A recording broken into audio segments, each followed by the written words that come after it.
পৃথিবীর বুকে যত কাজ হবে হয়েছে হচ্ছে,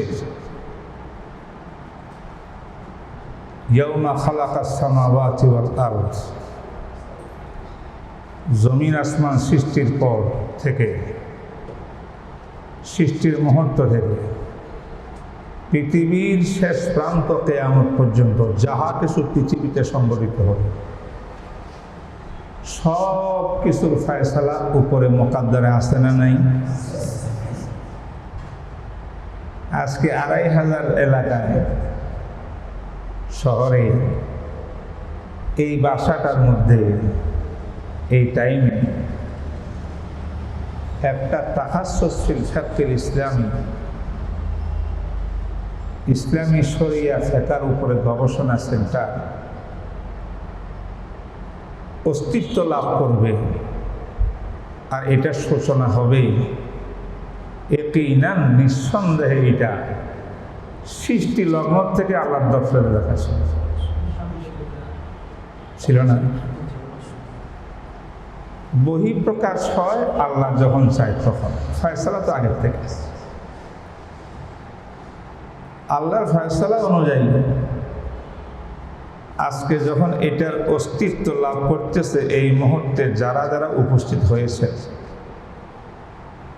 উলামায়ে কেরাম হন, আজিজ তালাবা ছাত্ররা হন, এলাকার উলামায়ে কেরাম হন, মুহিব্বিনে কেরাম হন, দিনদার ভাইরা হন, যারা উপস্থিত, আমরা আল্লাহ পাকের একটা সিদ্ধান্ত বহিঃপ্রকাশের ইতিহাসের শুরু লগ্নের আজকে সাক্ষ্য হয়ে গেছে।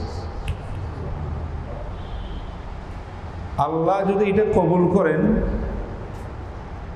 একদিন এটাই উসিলা হইতে পারে, আল্লাহ আমার তো কোনো আমল নেই, একটা দ্বীনের ইসলামিক সেন্টারে সূচনাতে বিসমিল্লাতে আমি উপস্থিত ছিলাম, আমি সাক্ষী।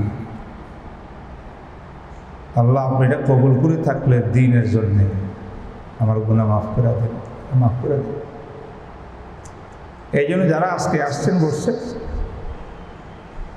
আমি মনে করি অনেক নসিব, সৌভাগ্যবান ব্যক্তি। বিশাল একটা কাজ যেটা এখন ক্ষুদ্র, একদিন হবে এটা মহান। সেই আজিম দ্বীনি কাজের সূচনাতে আমরা আজকে উপস্থিত হয়েছি, তাই আলহামদুলিল্লাহ। আবার পরে আলহামদুলিল্লাহ ওয়া শুকরুলিল্লাহ ওয়া শুকরুলিল্লাহ।